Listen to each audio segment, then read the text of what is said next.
ভাইস্তা মানে ইমনের জন্য আমরা এখানে দাঁড়িয়েছি। ব্যাপার হলো আমার ভাইস্তা ওখানে সাপ্লায়ার, তো বালু ইট রড এগুলো সাপ্লাই করে আর লেবার পেমেন্ট দেয়।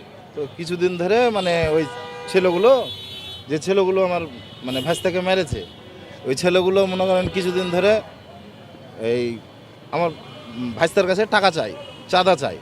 তখন আমার ভাইস্তে মানে না দিতে চায়।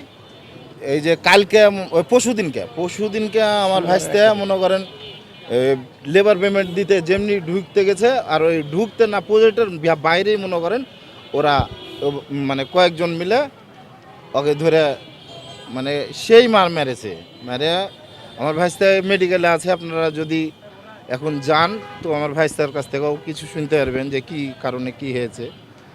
তো মানে এমন অবস্থা করেছে, দেখেন আমার ভাইস্তার কি অবস্থা, মানে বেডে থেকে উঠতে পারছে না।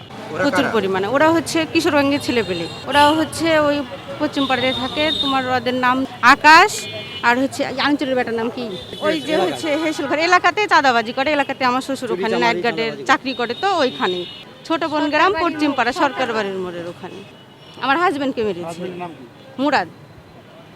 ওরা হচ্ছে চাঁদাবাজি করে চুরি করতে আসছিল, সেই জন্য নিষেধ করাতে মেরেছিল। হ্যাঁ, ঘটনাটা হয়েছে যে ওই প্রজেক্টের কাছে, যে প্রজেক্টে ওখানে কাজ চলছে, আমার ছেলে ওখানে সাপ্লাই টাপ্লাই দেয় প্লেন চত্বরের ওখানে। যে আমার ছেলে এখানে গেল, যায় বলছে কি যে ওখানে বলে চাঁদাবাজি করতে যায় সব যে আমার ছেলেকে ওরকম করে মারধর করে ওখানে ফেলে রেখে দিয়েছে। এটা আমরা মেডিকেলে যে খবর পাচ্ছি, সেই মেডিকেলে যাচ্ছি, এদিকে সব বই ভর্তি করে রেখে দিয়েছে।